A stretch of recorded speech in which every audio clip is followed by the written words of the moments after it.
Guys, selamat datang di channel Vandalisme.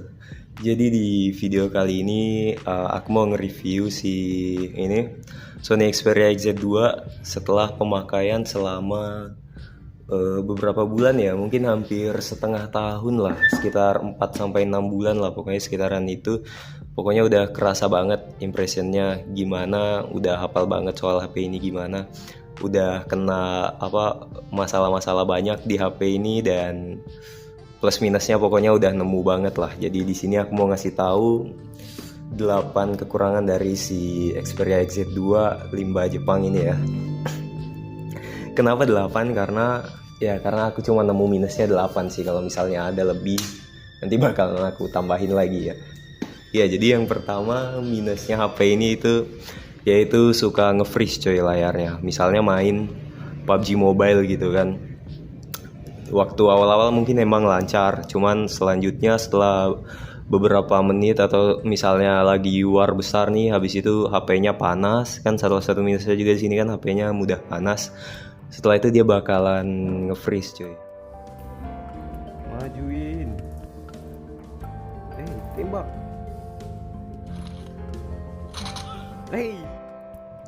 Kayak nggak bisa disentuh gitu tiba-tiba. Cuman beberapa saat aja, entah 3 detik, 5 detik, bisa sampai 7 detik nggak bisa disentuh. Nanti pas karakter kalian udah mati, baru dia bisa bergerak lagi. Itu tadi yang pertama ya. Kemudian yang kedua itu dari desainnya ini cuy. Desainnya ini kalau kamu lihat, dia cembung banget di belakangnya itu. Di belakangnya sini dia kayak nih, kalau HP lain kan biasanya rata ya. Coba aku ambil contoh HP lain. Oke ya, di sini aku pakai contoh 2 HP kentang. Yang pertama ini HP dari low end-nya Samsung. Itu dia mungkin di sini nggak tajam gitu juga, tapi belakangnya rata cuy. Beda sama si XZ2 ini. Jadi kalau misalnya ditaruh gini itu HP ini bakalan lebih lebih merekat sama permukaan meja atau tempat kalian naruh gitu. Cuman kalau si XZ2 ini kalian taruh gini, dia licin banget cuy. Jadi kadang kalau misalnya ditaruh di meja itu, kadang dia misalnya posisi meja yang miring dikit atau kesenggol dikit, dia bakal mudah kelempar. Beda jauh sama si desain XZ1 ini ya. Sony XZ1 ini rata, padat banget, dan keren banget lah pokoknya. Buat ditaruh-taruh itu enak, buat dipegang. Paling kelemahannya HP ini lancip aja, cuman kita nggak bakal bahas itu. Kalau ini udah enak sih, tumpul gini nih, kotak tapi nggak tajam. Jadi karena desainnya cembung itu, dia membawa kita kepada kelemahan yang ketiga, yaitu licin dan gampang jatuh tadi ya. Nah setelah itu apalagi, ini yang keempat ya. Yang keempat minusnya yaitu HP ini gampang banget panas cuy. Kalau misalnya kamu cek suhunya setelah entah cuma dengar musik atau main game atau ini nih, misalnya kamu kamera nih, tapi lagi siang-siang, misalnya kita nyalain kamera gini, di bawah terik matahari langsung, cahaya matahari itu langsung kena gini ya, dia paling beberapa menit aja langsung panas. Dan kalau panas itu dia langsung force close cuy, langsung bener-bener keluar, nggak bisa ngerekam lagi, atau bahkan lebih parahnya lagi dia langsung shutdown sendiri. Jadi antisipasi kalau misalnya suhu di luarnya agak panas, kamu bisa tetap ngerekam, tapi kalau bisa kamu turunin resolusinya ke HD aja kali ya. Atau enggak ya, kalau full HD itu kalau suhu ruangan gitu masih bisa dapat. Cuman kalau misalnya suhunya udah panas banget, turunin aja ke HD ya pokoknya. Turunin ke HD, jangan kemana-mana, nanti kamu bakal nyesel karena HP-nya bakalan mati. Kemudian yang selanjutnya itu ini cuy, posisi volumenya ini nih yang jadi masalah kalau di aku sih. Tapi kayaknya semua produknya Sony gitu. Kalau yang ini enggak sih. Kalau yang ini enggak, tapi kalau yang XZ2C itu sama. Mungkin karena dia sama-sama XZ2 series ya. Kalau ini kan yang XZ2 biasa. Aku ada juga yang XZ2 compact. Nah, jadi ini yang XZ2 compactnya, posisi tombol volumenya itu sama cuy. Sama-sama naik banget. Seandainya dia bisa pindahin dikit ke sini, mungkin bakalan enak kayak si XZ1 ini. jadi ini posisi volumenya udah pas. Ini antena mungkin ya atau apa gitu. Jadi kalau main tuh kan kadang ada orang yang jarinya gini, jadi kalau ini dia nggak kepencet, sedangkan HP ini pasti bakalan kena. Apalagi ini juga cuy, lebih naik lagi dia malah, pasti bakalan gampang kena. Dan paling gak enak tuh kalau tiba-tiba kepencet gini, volumenya langsung keluar. Kalau kamu punya cara buat antisipasi ini, misalnya kepencet dia nggak keluar gitu ya, coba kasih tahu lah ya, soalnya aku butuh banget fitur itu. Kemudian yang selanjutnya lagi, ya tentu aja ini masalah dari semua HP Sony ya. Entah yang ini, atau yang ini. Kecuali yang ini karena ini Samsung. Masalahnya yaitu sinyalnya kebegal cuy. Jadi kalau misalnya kamu cek di webnya ini, apa namanya? Cek email.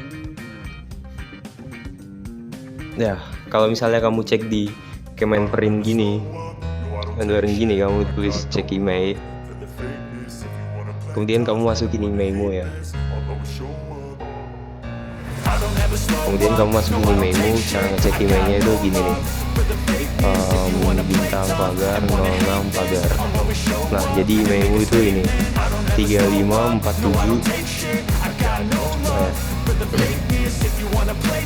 859. Oke, kita coba cek. Nah, ini nih, email tidak terdaftar di database Kemenperin. Jadi ini kan HP kasarnya bisa dibilang ilegal lah ya. Jadi sinyalnya nggak bisa, cuma wifi doang. Dan kebetulan aku memang nggak butuh sinyal, jadi aku bisa punya banyak HP ini tanpa ngerasa kebutuhanku dipangkas. Itulah pokoknya. Kemudian yang selanjutnya lagi ini nih, right. Pasal selanjutnya masih soal kamera ya, kayak tadi kan aku ada nyaranin untuk misalnya ngerekam video itu, misalnya suhu ruangannya panas, kamu pilih aja yang HD, atau kalau nggak terlalu panas pilih yang Full HD. Dan yang paling ngeselin dari Sony ini adalah ketika kita pakai resolusi 4K. Pakai resolusi 4K, kemarin aku baru aja nyoba resolusi 4K di Sony ini, dan videonya itu baru sekitar 2 atau 3 menit berjalan dia langsung 4K sendiri. Kalau aku nyoba di ruangan ber-AC dan waktu aku pegang suhunya emang langsung panas banget. Jadi mau pakai cooler pun atau pakai apa gitu gak akan ngaruh coy, karena di resolusi 4K ini. Kecuali mungkin kamu merekamnya di suhu yang emang dingin banget, mungkin gak cocok buat suhu Indonesia ya. Mungkin suhu Jepang cocok-cocok aja, makanya HP ini memang diperuntukannya di sana. Yang jelas suhu Indonesia nggak cocok buat pakai resolusi 4K di atas 3 menit ya. Itu aja aku mau bilang. Kemudian apa lagi ya kekurangan HP ini, salah satunya juga yaitu HP ini punya prosesor bagus ya sebenarnya, prosesor yang masih kuat banget. Snapdragon 845 itu setara sama Asus ROG 2 kalau nggak salah, Asus ROG 2. Dan cuman yang sangat disayangkan adalah HP ini masih pakai RAM kecil. Itu ya, jadi yang paling di mana ya ngeceknya ya? Di Sony Xperia Z2 ini RAM-nya kecil banget cuy, cuma 4GB doang. Yang jelas versi limbahnya 4GB doang. Mungkin ada varian RAM 6GB nya, dan cuman itu nggak ada versi limbahnya ya. Mungkin itu yang varian global, itu RAM-nya 6GB ada, cuman ya berarti bukan limbah. Dan yang paling disayangkan adalah jika dia bukan limbah berarti harganya tidak murah ya guys. Karena kita bukan fanboy Sony, tapi kita fanboy limbahnya, lebih tepatnya saya. Karena gini cuy, banyak yang bilang RAM itu nggak ngaruh, kalau RAM itu cuma buat gini. Oke, kalau gitu suruh dia main Genshin Impact di HP ini. Bandingkan sama Sony Xperia XZ2 Premium dengan prosesor sama tapi kapasitas RAM-nya berbeda. Kalau di XZ2 Premium itu sudah 6GB, kalau di Xperia XZ2 ini dia baru cuman 4GB doang. Kalau gitu silakan kalian tes yang punya kedua HP ini silahkan diadu mana yang lebih bagus. Saya bakalan pilih Sony Xperia XZ2 Premium karena RAM 4GB di XZ2 itu hitungannya kurang banget untuk main game-game berat seperti Genshin Impact atau yang sejenisnya ya. Jadi mungkin itu aja. Kalau misalnya masih ada yang kamu mau tanya lagi, silahkan tanya-tanya di kolom komentar. Nanti aku bakalan balas satu-satu kalau memang aku tahu jawabannya ya. Jadi sampai situ aja. Terima kasih sudah nonton video ini sejauh ini. Dan bye.